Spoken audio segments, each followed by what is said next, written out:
دل کو کچھ قرار ہوا تو میری نظر دوبارہ اہل جہنم کی طرف پھر گئی۔ ان میں سے بہت سے لوگ ایسے تھے جنہیں میں جانتا تھا، ان کی تعداد بہت زیادہ تھی۔ یہ آپس میں گھس پل کر تنگی میں دو زانوں غلامانہ بیٹھے ہوئے تھے۔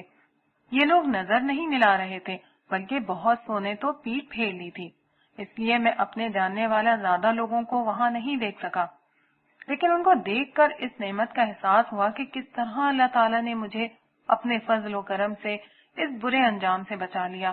مجھے محسوس ہوا کہ جنت کی ان گنت نعمتوں میں سے دو سب سے بڑی نعمتیں شاید یہ ہیں کہ انسان کو جہنم سے بچا لیا جائے گا، اور دوسرا اسے بڑی عزت کے ساتھ جنت میں لے جایا جائے گا۔ زیادہ دیر نہ گزری تھی کہ ایک ایک کر کے اعراف پر کھڑے سارے لوگ نمٹ گئے۔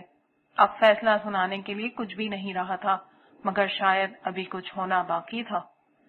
سب اپنی جگہ کھڑے تھے کہ میدان حشر میں ایک جانور کو لایا گیا۔ یہ جانور بہت موٹا تازہ تھا، جس کے گلے میں رسی پڑی ہوئی تھی، اور فرشتے اسے کھینچتے ہوئے عرش کے سامنے لے جا رہے تھے۔ صالح نے میرے کان میں سرگوشی کرتے ہوئے کہا، یہ موت ہے جس کے خاتمے کے لیے اسے لایا گیا ہے۔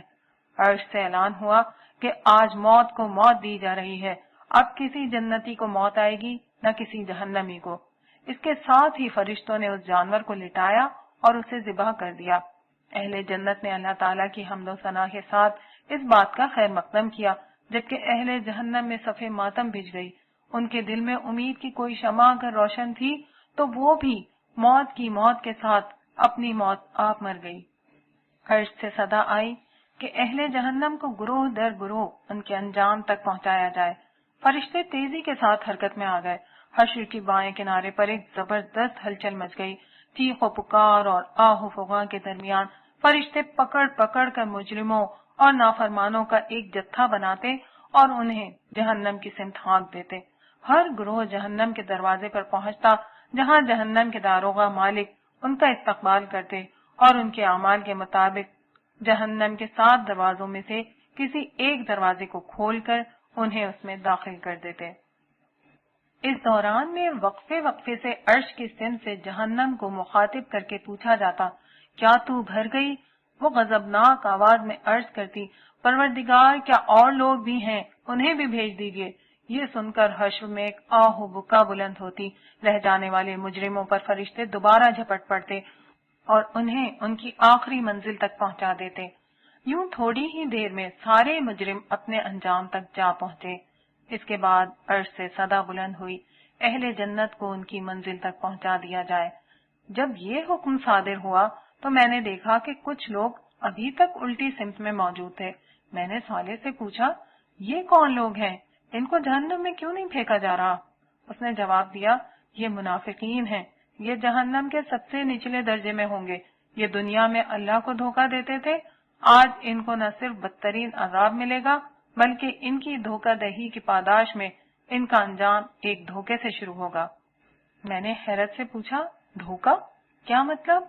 تو اس نے کہا، یہ لوگ بظاہر یہ سمجھے ہیں کہ ان کو جہنم میں نہیں پھینکا گیا اور اہل جنت کے جنت میں داخلے کا حکم ہو گیا ہے، تو شاید انہیں بھی ظاہری ایمان کی بنا پر چھوڑا جا رہا ہے، مگر یہ ان کی غلط فہمی ہے جو جلد ہی دور ہو جائے گی۔ اسی لمحے میرے کانوں میں الحمدللہ رب العالمین کے نغمے کی انتہائی دلکش صدا آنا شروع ہو گئی۔ یہ حاملین عرش اور دوسرے فرشتے تھے جنہوں نے اپنی خوبصورت آواز میں نغمہ شکر گانا شروع کیا تھا۔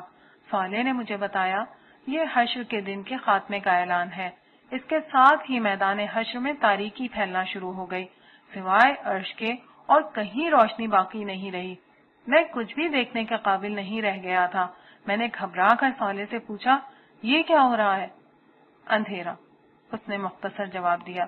میں نے کہا، بھائی یہ تو مجھے بھی معلوم ہے، مگر ایسا کیوں ہو رہا ہے؟ تو اس نے بتایا، یہ اس لیے ہو رہا ہے کہ اس اندھیرے کو عبور کر کے جنت تک صرف وہی لوگ پہنچیں گے جن کے پاس اپنے ایمان اور اعمال کی روشنی ہوگی۔ یہ کہہ کر اس نے میرے ہاتھ میں میرا نامہ اعمال تھما دیا۔ اس میں ایک عجیب سی روشنی تھی جس کی بنا پر میری آنکھیں دوبارہ روشن ہو گئیں اور میں اندھیرے میں واضح طور پر دیکھنے کے قابل ہو گیا۔ اس نے کہا، ہر شخص کو اس کا نامہ اعمال دے دیا گیا ہے اور یہی نامہ اعمال اب میدان حشر کی سیاہ رات میں روشنی بن چکا ہے، اب سوائے منافقین کے ہر شخص کے پاس روشنی ہے۔ میں نے دریافت کیا اب کیا ہوگا؟ تو اس نے بتایا اب یہاں سے ہم لوگ نیچے جائیں گے، تمام امتیں اپنے انبیاء کی قیادت میں جنت کی طرف روانہ ہوں گی۔ میں نے سوال کیا جنت کا راستہ کس طرف ہے؟ تو اس نے بتایا عرش کے بالکل قریب ہے، عرش کے پیچھے داہنے ہاتھ کی سمت جہاں آسمان پر جنت کا نظارہ نظر آ رہا تھا وہیں سے جنت کا راستہ ہے، مگر یہ راستہ جہنم کی کھائی کے اوپر سے گزرتا ہے جہاں ہر سمت اندھیرا ہے، جس کے پاس جتنی زیادہ روشنی ہے وہ اتنی ہی آسانی اور تیزی سے جہنم کے اوپر سے گزر جائے گا۔ میں نے کہا اس کا مطلب ہے کہ ایک امتحان ابھی باقی ہے؟ اس نے کہا نہیں، یہ امتحان نہیں، دنیا کی زندگی کی تمثیل ہے۔ جو جتنا زیادہ خدا کا وفادار اور اطاعت گزار رہا اور زندگی کے پل صراط پر استقامت اور یکسوئی کے ساتھ خدا کی سمت بڑھتا رہا وہ اتنی ہی آسانی اور تیزی سے جنت کی سمت بڑھے گا، لیکن ہلکے یا تیز سارے داہنے ہاتھ والے یہاں سے گزر جائیں گے سوائے منافقین کے، جو ایمان و عمل کی روشنی کے بغیر اس کھائی کو پار کرنے کی کوشش کریں گے اور جہنم کے سب سے نچلے گڑھے میں جا گریں گے جہاں انہیں بدترین عذاب دیا جائے گا۔ میں نے سوال کیا میرے گھر والے کیا میرے ساتھ ہوں گے؟ صالح نے دو ٹوک جواب دیا آج یہ آخری سفر سب کو تنہا طے کرنا ہے۔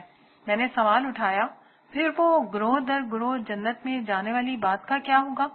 تو صالح نے جواب دیا گروہ در گروہ کا مطلب یہ ہے کہ ہر امت اپنے نبی کی سربراہی میں جنت کے دروازے تک پہنچے گی، مگر جنت میں داخلہ فردن فردن اپنے ذاتی اعمال کی بنیاد پر ہوگا۔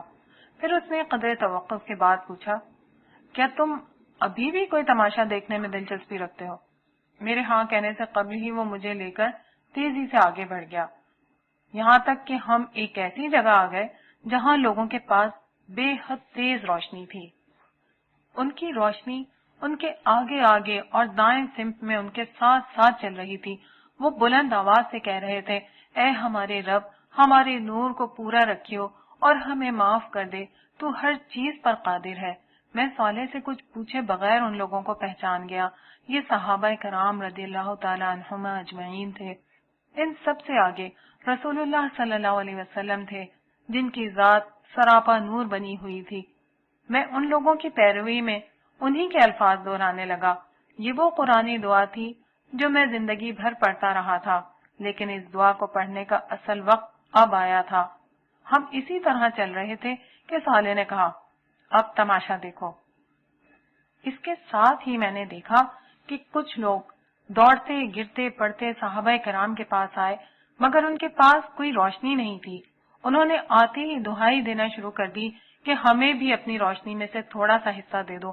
صحابہ میں سے بعض نے اپنے پیچھے میدان حشر کے سیدھے ہاتھ کی طرف اشارہ کرتے ہوئے جواب دیا کہ ہم تو یہ روشنی پیچھے سے لے کر آئے ہیں، تم بھی پیچھے لوٹو اور وہاں سے روشنی لے لو۔ یہ سن کر سارے منافقین جلدی سے اس سمت بھاگے، مگر جیسے ہی انہوں نے داہنی طرف جانے کی کوشش کی انہیں معلوم ہوا کہ یہاں تو ایک دیوار موجود ہے۔ اس دیوار میں بعض مقامات پر دروازے بنے ہوئے تھے جن پر فرشتے تعینات تھے۔